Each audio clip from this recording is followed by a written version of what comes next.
안녕하세요. 사연창고입니다. 오늘은 15년 만에 나간 동창회에서 친구에게 대놓고 무시를 당했지만 끝내 조용히 자기 삶의 가치를 되찾은 한 여자의 이야기입니다. 바로 시작하겠습니다. 김정숙 씨는 그날 아침부터 마음이 편하지 않았습니다. 62. 젊다고 하기엔 세월을 많이 지나왔고 늙었다고 하기엔 아직 마음 한쪽이 그렇게 쉽게 무뎌지지 않는 나이였습니다. 정숙 씨는 평소처럼 새벽 6시에 일어났습니다.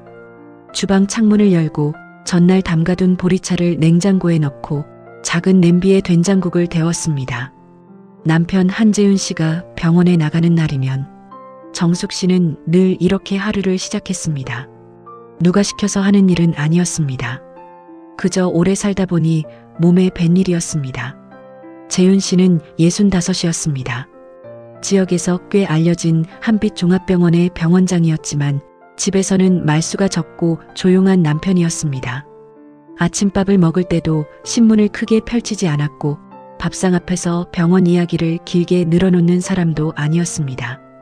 다만 환자 이야기가 나오면 표정이 달라졌습니다. 누군가의 병세가 좋아졌다는 말을 할 때는 눈가가 부드러워졌고 어려운 수술을 앞둔 날에는 숟가락을 내려놓는 손끝부터 무거워졌습니다. 정숙 씨는 그걸 다 알아봤습니다. 부부로 38년을 살면 말보다 먼저 보이는 것들이 있습니다. 기침 소리만 들어도 감기인지 피곤함인지 알고 문 여는 소리만 들어도 오늘 하루가 편했는지 무거웠는지 알게 됩니다. 그런 정숙 씨에게도 그날만큼은 이상하게 자기 마음을 숨기기 어려웠습니다. 그 이유는 동창회 때문이었습니다. 고등학교 졸업 43주년 동창회. 말이 동창회지 정숙 씨에게는 15년 만에 나가는 자리였습니다. 그동안 연락이 없었던 것은 아니었습니다. 몇 년에 한 번씩 총무에게 전화가 왔고 단체 문자도 왔고 가끔은 누가 먼저 연락해 얼굴 한번 보자고 하기도 했습니다. 하지만 정숙 씨는 늘 조용히 빠졌습니다. 몸이 안 좋다고 했고 가족 일이 있다고 했고 남편 병원 일정 때문에 어렵다고 했습니다. 그 말들이 완전히 거짓은 아니었습니다. 하지만 진짜 이유는 따로 있었습니다. 정숙 씨는 그런 자리가 불편했습니다. 처음에는 반가움으로 시작합니다. 어머, 너 하나도 안 변했다. 어머, 우리 정말 오래됐다. 그렇게 웃고 안부를 묻습니다. 하지만 시간이 조금 지나면 대화는 꼭 비슷한 곳으로 흘러갑니다. 남편은 아직 일하니? 자식은 뭐하니? 딸은 결혼했니? 아들은 어디 다니니? 집은 어디니? 요즘 여행은 다니니? 처음엔 안부처럼 들리지만 어느 순간부터는 서로의 삶을 조용히 재어보는 말이 됩니다. 정숙 씨는 그런 분위기가 싫었습니다. 자랑할 게 없어서 싫은 게 아니었습니다. 자랑할 필요가 없는 것까지 꼭 입 밖으로 꺼내야 하는 그 분위기가 싫었습니다. 정숙 씨는 남편이 병원장이라는 사실을 어디 가서 잘 말하지 않았습니다. 누가 물어도 그냥 병원에서 일한다고 했습니다. 처음 듣는 사람들은 남편이 병원 직원인지 의사인지 작은 의원을 하는지 잘 몰랐습니다. 정숙 씨는 굳이 설명하지 않았습니다. 그걸 말하는 순간 사람들의 눈빛이 달라지는 걸 너무 많이 봤기 때문입니다. 처음에는 평범하게 대하던 사람이 남편 직함을 알고 나면 갑자기 말을 조심했습니다. 갑자기 친절해졌고 갑자기 관심을 보였습니다. 정숙 씨는 그런 변화가 불편했습니다. 그래서 늘 조용히 살았습니다. 그런데 이번 동창회만큼은 이상하게 마음이 흔들렸습니다. 며칠 전 동기회 총무인 순애에게 전화가 왔습니다. 순애는 학창시절에도 누구와도 크게 다투지 않는 사람이었습니다. 말투가 부드럽고 사람을 몰아붙이지 않았습니다. 그런 순애가 이번에는 조금 끈질겼습니다. 정수가 이번엔 꼭 와. 정말 얼굴 한번 보자. 우리 나이에 이제 뭐 그렇게 피하니? 순애는 그렇게 말했습니다. 정숙 씨는 처음엔 웃어넘겼습니다. 하지만 전화를 끊고 나서도 그 말이 마음에 남았습니다. 우리 나이에 이제 뭐 그렇게 피하니? 정숙 씨는 거실 창가에 앉아 한참 생각했습니다. 정말 그랬습니다. 이제 와서 무엇이 그렇게 겁날까? 누가 내 삶을 어떻게 보든 내가 살아온 시간이 달라지는 것도 아닌데. 그래서 이번에는 가기로 했습니다. 그 결정을 하고도 마음이 완전히 편해지지는 않았습니다. 그날 오후 정숙 씨는 옷장 앞에 오래 서 있었습니다. 옷장 안에는 화려한 옷이 거의 없었습니다. 정숙 씨는 원래 눈에 띄는 옷을 좋아하지 않았습니다. 평생 병원 일을 도울 때도, 아이들 학교에 갈 때도, 시장에 갈 때도 늘 단정하고 편한 옷을 골랐습니다. 그날 고른 옷도 그랬습니다. 남색 블라우스, 밝은 베이지색 재킷, 검정 바지, 낮은 굽의 구두, 작은 진주 귀걸이, 그리고 오래 들었지만 손때가 예쁘게 묻은 갈색 가죽 가방. 거울 앞에 선 정숙 씨는 자기 얼굴을 가만히 바라봤습니다. 눈가에는 주름이 있었습니다. 입가에도 세월이 내려앉아 있었습니다. 하지만 그 얼굴은 초라한 얼굴은 아니었습니다. 많이 참고 산 사람의 얼굴이었고, 많이 버틴 사람의 얼굴이었고, 쉽게 흔들리지 않는 사람의 얼굴이었습니다. 그때 재윤 씨가 방문 앞에 섰습니다. 그는 병원에 가기 전 정장 위에 코트를 걸치고 있었습니다. 그날 병원에는 오후 늦게 응급수술 일정이 잡혀 있었습니다. 그럼에도 그는 정숙 씨가 나가는 걸 조용히 지켜보고 있었습니다. 재윤 씨는 거울 속 정숙 씨를 보더니 짧게 말했습니다. 예쁘네. 정숙 씨는 괜히 웃었습니다. 나이가 들어도 그런 말은 듣는 순간 어색합니다. 하지만 어색하면서도 마음 한쪽이 따뜻해집니다. 정숙 씨는 대수롭지 않은 척 재킷 소매를 정리했습니다. 재윤 씨는 그런 정숙 씨를 보고 오늘 많이 긴장한 것 같다고 느꼈습니다. 정숙 씨는 원래 자기 이야기를 많이 하지 않는 사람이었습니다. 속상한 일이 있어도 금방 털어놓지 않았습니다. 다만 그날은 달랐습니다. 가방 손잡이를 만지는 손끝이 평소보다 조금 더 자주 움직였습니다. 재윤 씨는 동창회가 끝나면 데리러 가겠다고 했습니다. 정숙 씨는 처음엔 거절했습니다. 병원에 응급수술이 있는데 괜히 신경 쓰게 하고 싶지 않았습니다. 하지만 재윤 씨는 가능하면 가겠다고 했습니다. 정숙 씨는 그 말을 듣고 그냥 웃었습니다. 어린애도 아닌데 뭘 데리러 오냐고 했지만 사실 그 말이 싫지는 않았습니다. 사람은 나이가 들어도 누군가가 자신을 기다리고 있다는 사실에 마음이 놓입니다. 정숙 씨는 집을 나섰습니다. 동창회 장소는 시내 중심가에 있는 한정식집이었습니다. 식당은 오래된 건물 2층에 있었고 입구에는 작은 화분들이 놓여 있었습니다. 유리문 너머로 따뜻한 노란 불빛이 새어나왔습니다. 정숙 씨는 식당 앞에서 잠시 멈췄습니다. 그냥 들어가면 되는 일이었습니다. 하지만 손이 문고리 앞에서 잠깐 멈췄습니다. 괜찮아. 그냥 밥 먹고 오는 거야. 정숙 씨는 그렇게 생각하고 문을 열었습니다. 별실에는 이미 친구들이 몇 명 와 있었습니다. 처음 분위기는 나쁘지 않았습니다. 정숙 씨를 보자 몇몇 친구들이 반갑게 손을 잡았습니다. 15년 만이라며 놀라는 친구도 있었고 정말 그대로라며 웃는 친구도 있었습니다. 정숙 씨는 그 말들이 고마웠습니다. 처음 몇 분 동안은 정말 오랜만에 학창시절로 돌아간 듯 했습니다. 교복 이야기, 담임 선생님 이야기, 매점에서 몰래 사 먹던 빵 이야기, 졸업식 날 비가 왔던 이야기, 그런 이야기를 하자 다들 얼굴에 어린 시절의 표정이 잠깐씩 돌아왔습니다. 정숙 씨도 마음이 조금 풀렸습니다. 그런데 박미자가 들어오면서 공기가 달라졌습니다. 박미자는 학창 시절부터 늘 눈에 띄는 사람이었습니다.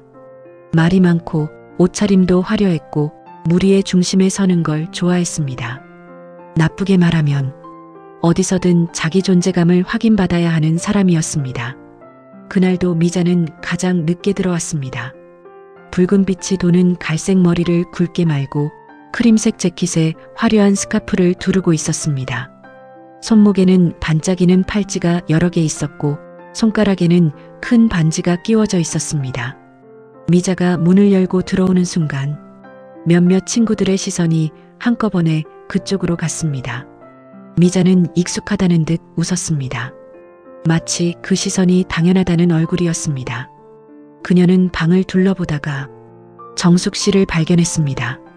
그리고 반갑다는 말보다 먼저 정숙 씨의 옷차림을 훑어봤습니다. 그 시선은 길지 않았습니다. 하지만 충분했습니다. 위에서 아래로, 재킷에서 가방으로, 구두에서 얼굴로 올라오는 시선. 그 시선만으로도 정숙 씨는 미자가 무슨 말을 할지 알 것 같았습니다. 그리고 정말로 미자는 처음부터 수수하다는 말을 꺼냈습니다. 정숙아, 너는 아직도 그렇게 수수하게 다니니? 그 말은 웃으면서 나왔습니다. 하지만 웃음 때문에 더 날카로웠습니다. 대놓고 모욕은 아니었습니다. 그래서 더 애매했습니다. 그 자리에서 바로 불쾌하다고 말하면 정숙 씨만 예민한 사람이 될 수 있는 말이었습니다. 미자는 그런 말을 잘했습니다. 상대를 낮춰보면서도 농담처럼 포장하는 말. 정숙 씨는 그냥 넘겼습니다. 그럴 때마다 자신이 더 어른스러운 선택을 한다고 스스로를 달랬습니다. 하지만 마음속에 작은 흠집은 남았습니다. 식사가 시작되었습니다. 한정식 코스는 깔끔했습니다.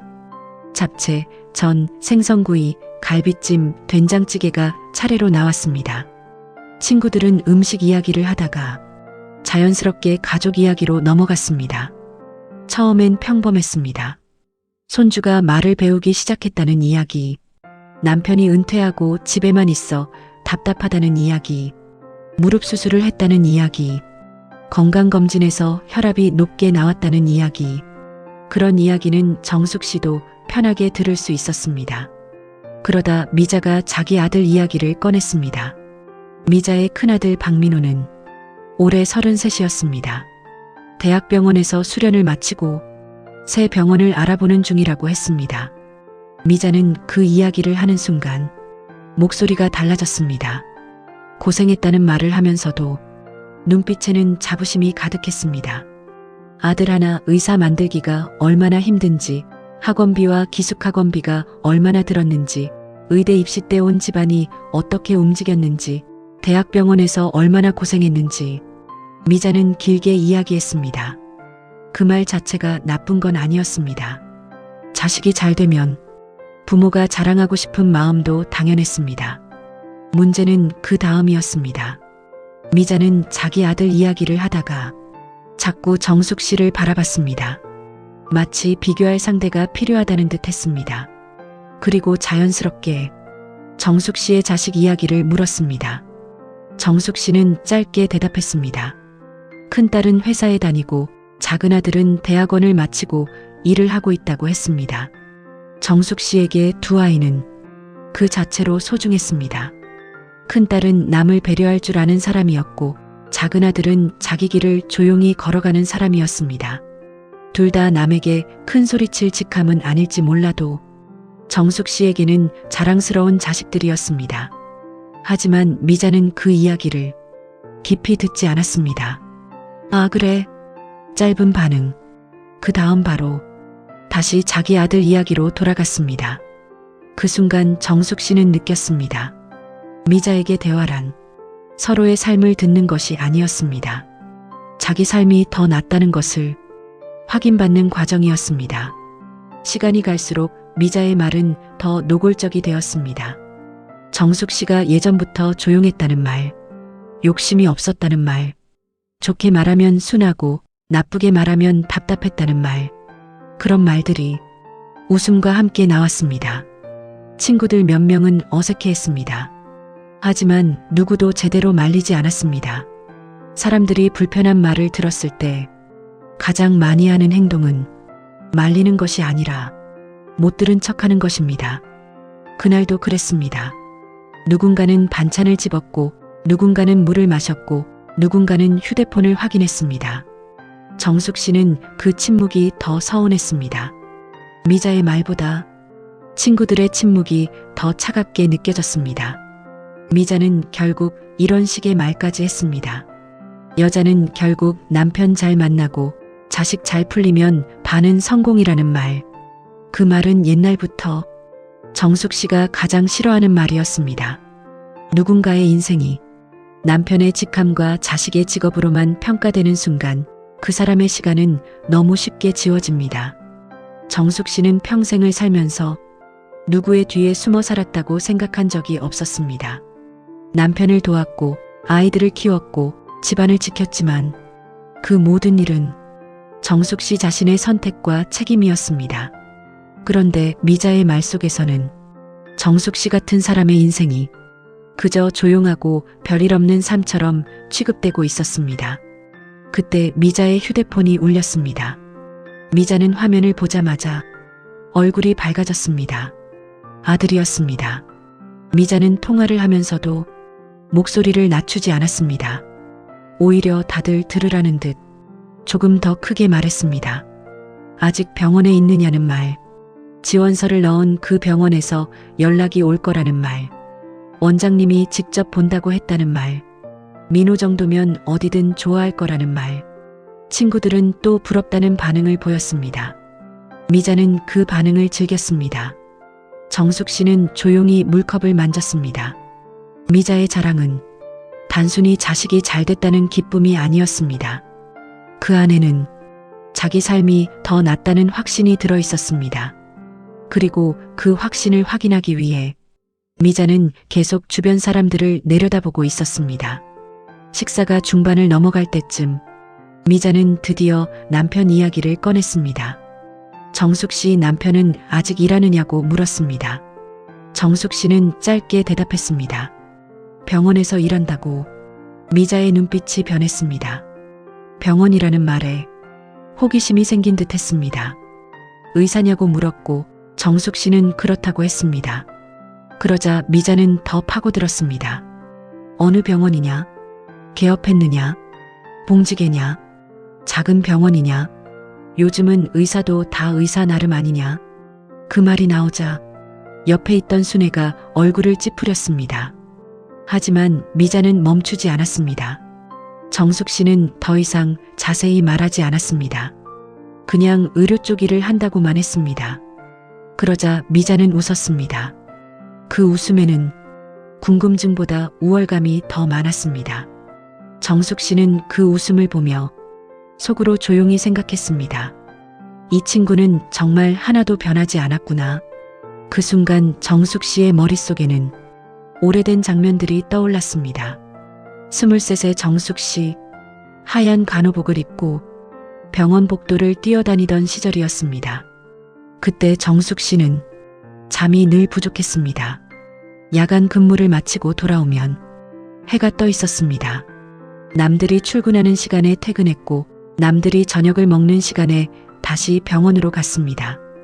힘들었지만 자기 손으로 일하고 있다는 자부심이 있었습니다. 25에 만난 재윤 씨는 성실한 젊은 의사였습니다. 그때의 재윤 씨는 지금처럼 병원장이 아니었습니다.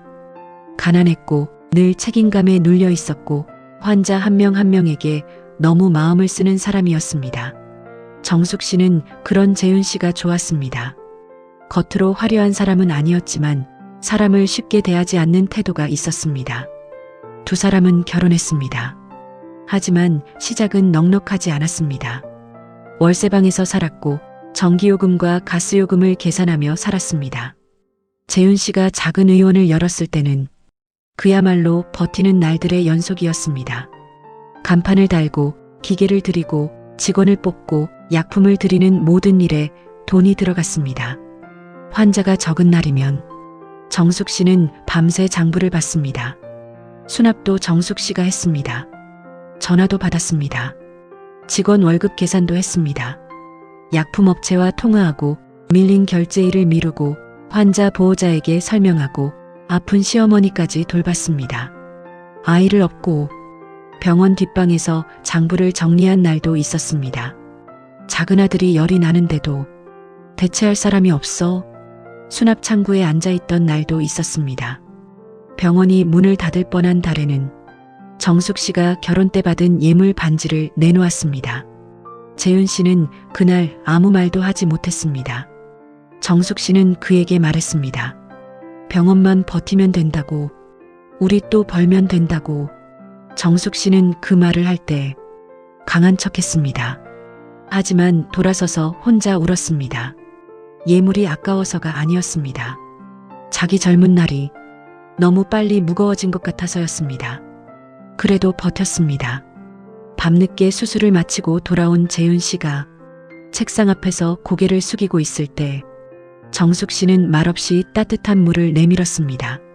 그가 실패한 의사처럼 느껴질까봐 정숙 씨는 절대 그런 말을 하지 않았습니다. 당신 탓이 아니라고 했습니다. 다시 해보자고 했습니다. 그렇게 한 해, 2해를 넘겼습니다. 작은 의원은 조금씩 자리를 잡았고 나중에는 병원으로 커졌고 결국 한빛 종합병원이 되었습니다. 사람들은 지금 재윤 씨를 한 원장님이라고 불렀습니다. 하지만 그 이름 뒤에는 정숙 씨의 젊은 날이 있었습니다. 그런데도 정숙 씨는 그걸 어디 가서 말하지 않았습니다. 그 시절을 자랑으로 만들고 싶지 않았습니다. 그것은 부부가 함께 버틴 삶이었지 남에게 보여주기 위한 훈장이 아니었기 때문입니다. 현재의 동창의 자리로 돌아온 정숙 씨는 미자의 말을 들으며 그 모든 시간이 가볍게 취급되는 것 같은 느낌을 받았습니다. 미자는 계산서가 오자 자기가 내겠다고 나섰습니다. 누구도 부탁하지 않았지만 미자는 마치 자신이 가장 여유 있는 사람인 듯 계산서를 잡았습니다.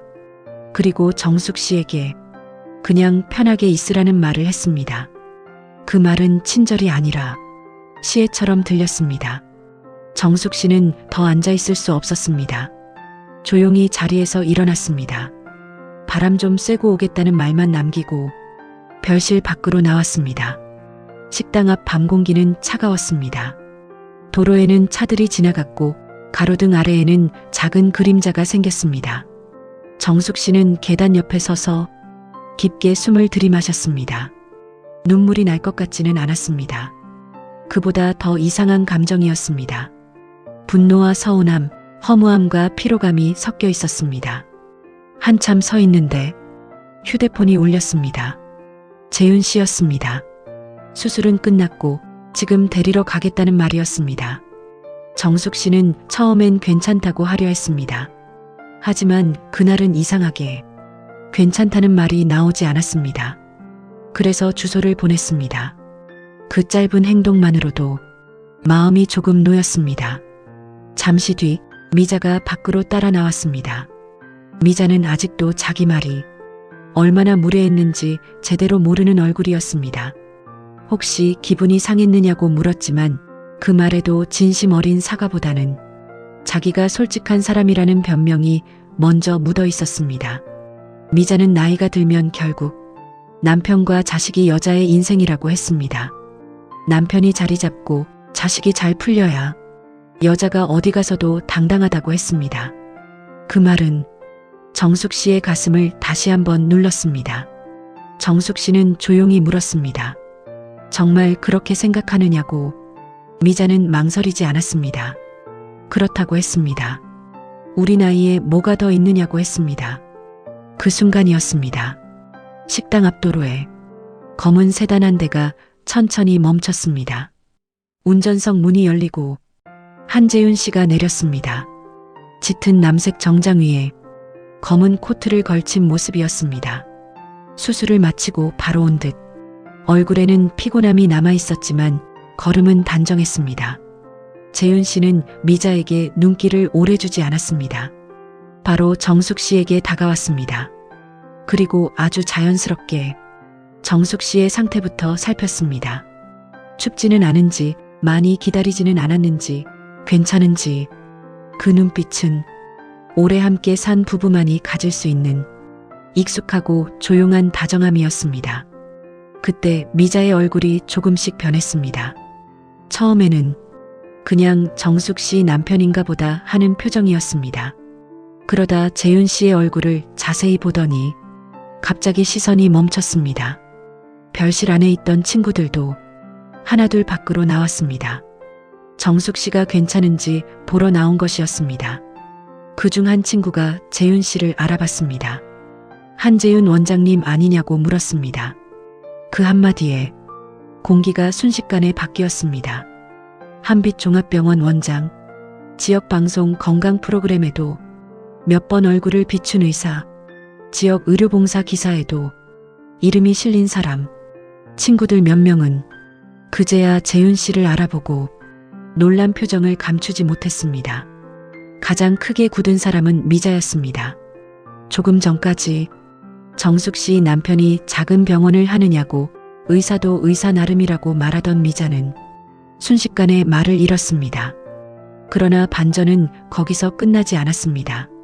재윤 씨는 미자를 보고 조심스럽게 이름을 확인했습니다. 그리고 박민호 선생의 어머니가 맞느냐고 물었습니다. 미자는 거의 반사적으로 고개를 끄덕였습니다. 재윤 씨는 차분히 말했습니다.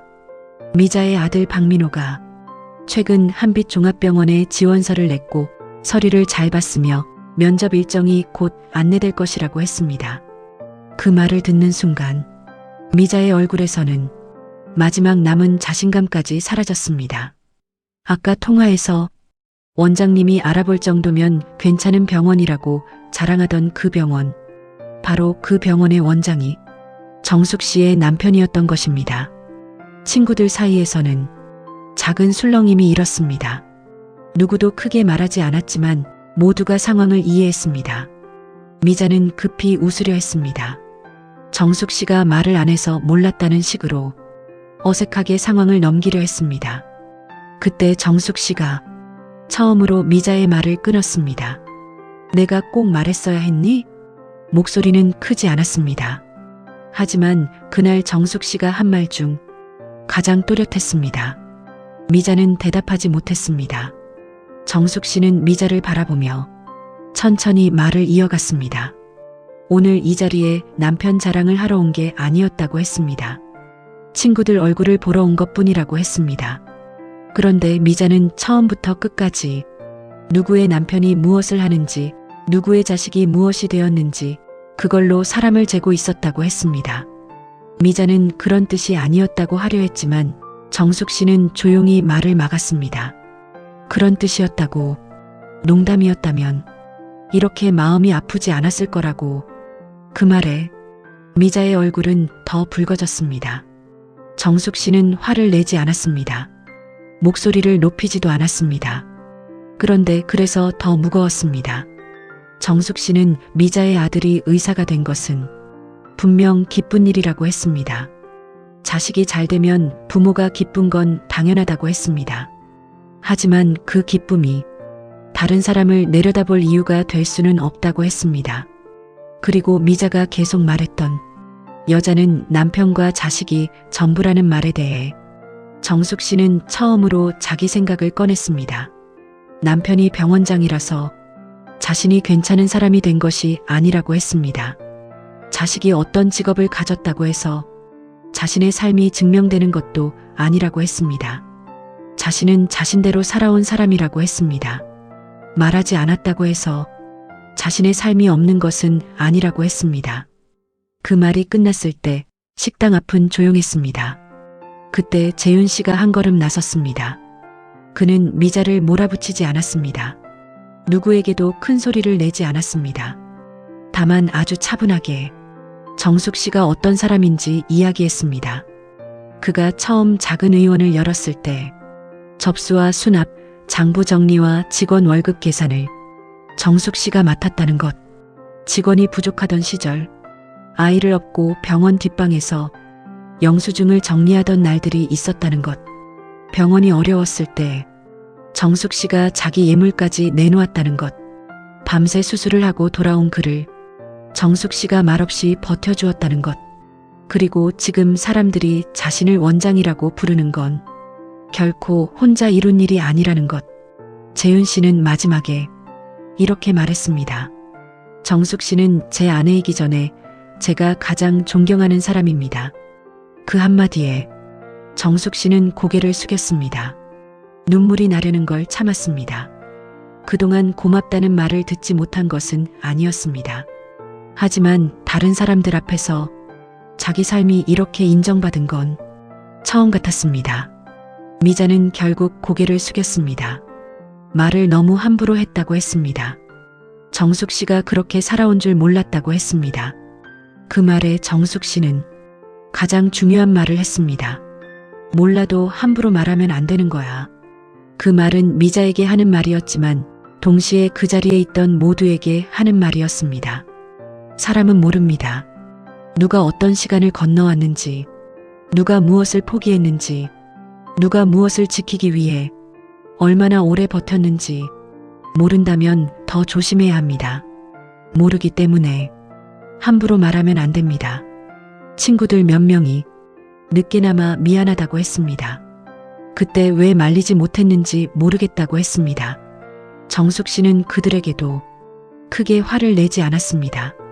하지만 마음 한구석에는 그 침묵이 남았습니다. 그래도 그날은 더 이상 누구를 탓하고 싶지 않았습니다. 할 말은 이미 했기 때문입니다. 재윤 씨가 조용히 차 문을 열어주었습니다. 정숙 씨는 차에 타기 전 마지막으로 친구들을 돌아봤습니다. 미자는 고개를 숙이고 있었고 다른 친구들은 복잡한 표정으로 서 있었습니다. 정숙 씨는 작게 고개를 숙였습니다. 그리고 차에 올랐습니다. 차가 출발한 뒤에도 두 사람은 한동안 말이 없었습니다. 창밖으로 식당 불빛이 멀어지고 가로등이 하나씩 지나갔습니다. 차 안에는 히터 소리만 작게 들렸습니다. 재윤 씨가 먼저 물었습니다. 많이 속상했느냐고. 정숙 씨는 한참 후에야 그렇다고 대답했습니다. 그 한 글자를 말하고 나자 오히려 마음이 무너졌습니다. 정숙 씨는 창밖을 보며 조용히 이야기했습니다.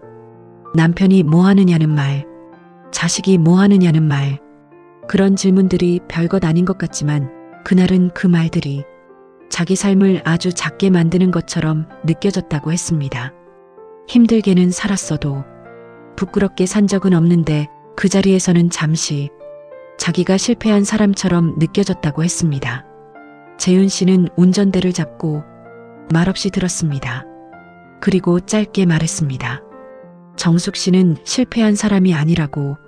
자기가 지금 여기까지 온 건 정숙 씨가 함께 버텨주었기 때문이라고. 정숙 씨는 그 말을 듣고 눈가를 눌렀습니다. 왜 이제 말하느냐고.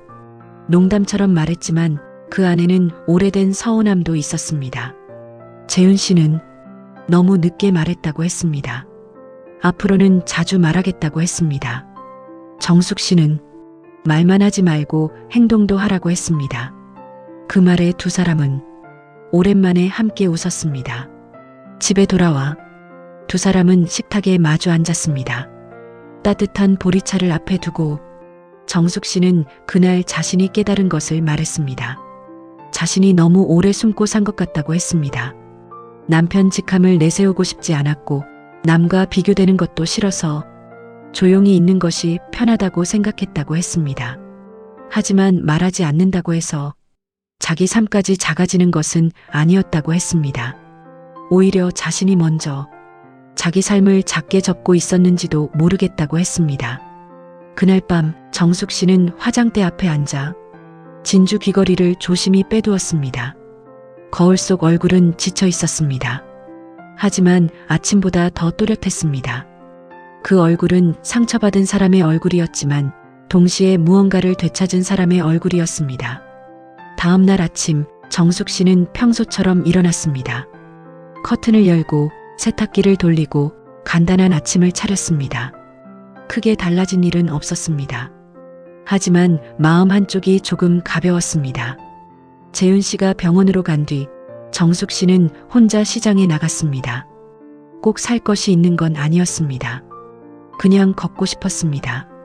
시장에는 채소를 다듬는 소리, 생선을 손질하는 소리, 떡집에서 나는 고소한 냄새가 있었습니다. 정숙 씨는 그 사이를 천천히 걸었습니다. 그러다 작은 가방 가게 앞에서 멈췄습니다. 진열대 한쪽에 짙은 밤색 가죽 가방이 있었습니다. 비싼 가방은 아니었습니다. 화려하지도 않았습니다. 하지만 정숙 씨 눈에는 이상하게 오래 들어왔습니다. 예전 같았으면 그냥 지나쳤을 겁니다. 집에 가방이 있는데 뭘 또 사느냐고, 나 하나 좋자고 돈 쓰는 건 아깝다고 그렇게 생각했을 겁니다. 하지만 그날은 달랐습니다. 정숙 씨는 가방을 들어보았습니다. 가볍고 단정했습니다. 가게 주인이 선물하느냐고 묻자 정숙 씨는 잠시 생각하다가 조용히 대답했습니다. 자기가 쓰려고 산다고. 그 말이 이상하게 좋았습니다. 제가 쓰려고요. 나를 위해서요. 정숙 씨는 그 가방을 샀습니다. 그리고 집으로 돌아오는 길에 새 가방을 들고 천천히 걸었습니다. 그 길은 평범했습니다. 시장 골목, 버스 정류장, 익숙한 동네 길. 하지만 정숙 씨의 마음은 어제와 조금 달라져 있었습니다. 며칠 뒤 미자에게서 문자가 왔습니다. 그날 말이 너무 심했다는 사과였습니다. 정숙 씨는 그 문자를 오래 보았습니다. 처음엔 답하지 않으려고 했습니다. 하지만 결국 짧게 답했습니다. 내 마음이 완전히 나빴다고 생각하지는 않는다고. 다만 앞으로는 사람을 남편 직업이나 자식 직업으로 먼저 보지 않았으면 좋겠다고. 그 뒤로 미자에게서 긴 답장은 오지 않았습니다. 정숙 씨는 그 정도면 충분하다고 생각했습니다. 그날 이후 정숙 씨의 일상은 크게 달라지지 않았습니다. 여전히 아침을 차렸고 시장을 봤고 집을 정리했고 남편과 저녁을 먹었습니다. 하지만 한 가지는 달라졌습니다. 누가 남편에 대해 물어도 이제는 애써 피하지 않았습니다. 병원에서 일한다고만 얼버무리지 않았습니다. 정숙 씨는 차분하게 말했습니다. 병원 일을 한다고. 처음부터 같이 키운 병원이라고. 그 말은 남편을 자랑하는 말이 아니었습니다. 자기 시간을 숨기지 않겠다는 말이었습니다. 자기 삶을 더 이상 작게 말하지 않겠다는 말이었습니다. 어느 주말 저녁 재윤 씨는 거실에서 정숙 씨의 새 가방을 보고 잘 어울린다고 했습니다. 정숙 씨는 웃었습니다. 재윤 씨는 그 가방이 정숙 씨와 닮았다고 했습니다. 화려하진 않지만 오래 볼수록 좋다고 했습니다. 정숙 씨는 괜히 타박하듯 말이 늘었다고 했습니다. 재윤 씨는 앞으로 자주 말하겠다고 했습니다. 두 사람은 그렇게 웃었습니다. 그 웃음은 젊은 날의 뜨거운 웃음은 아니었습니다. 하지만 오래 함께 버틴 사람들만이 나눌 수 있는 조용하고 깊은 웃음이었습니다. 정숙 씨는 가끔 그 동창의 날을 떠올렸습니다. 미자의 말투, 친구들의 침묵, 식당 앞 밤 공기, 검은 세단에서 내리던 재윤 씨, 자기 입에서 처음으로 또렷하게 나왔던 말, 나는 나대로 살아온 사람이야. 그 말은 미자에게 한 말이기도 했지만 사실은 정숙 씨 자신에게 가장 먼저 들려주고 싶었던 말이었습니다. 사람은 나이가 들어도 상처를 받습니다. 오히려 나이가 들수록 어떤 말은 더 깊이 박힙니다. 젊을 때는 흘려보낼 수 있었던 말도 오랜 세월을 지나온 뒤에는 자기 삶 전체를 건드리는 말이 되기도 합니다. 하지만 또 나이가 들었기 때문에 알 수 있는 것도 있습니다. 남이 내 삶을 다 알 수 없다는 것. 누가 뭐라고 해도 내가 살아온 시간은 사라지지 않는다는 것. 그리고 내 삶의 가치를 가장 먼저 알아줘야 할 사람은 결국 나 자신이라는 것. 정숙 씨에게 그날 동창회는 누군가를 이긴 날이 아니었습니다. 병원장 남편이 나타나 친구를 눌러준 날도 아니었습니다. 그날은 오랫동안 조용히 접어두었던 자신의 존엄을 다시 펴본 날이었습니다. 남편의 직함도 자식의 직업도 친구들의 시선도 정숙 씨의 삶을 대신 설명해 줄 수는 없었습니다. 정숙 씨는 정숙 씨로서 충분히 살아왔습니다. 그걸 가장 늦게 알아준 사람이 어쩌면 정숙 씨 자신이었는지도 모릅니다. 나이가 들수록 사람들은 말합니다. 이제 와서 뭘 바꾸냐고. 하지만 꼭 큰 것을 바꾸어야 인생이 달라지는 것은 아닙니다. 어떤 날은 무시당한 자리에서 조용히 자기 이름을 지키는 것만으로도 삶은 달라집니다. 나는 나대로 살아온 사람이야. 그 한마디면 됩니다. 오늘 이야기는 여기까지입니다. 이 이야기가 마음에 남으셨다면 좋아요와 구독으로 사연창고와 함께 해주세요. 사연창고는 또 다른 이야기로 찾아오겠습니다. 들어주셔서 감사합니다.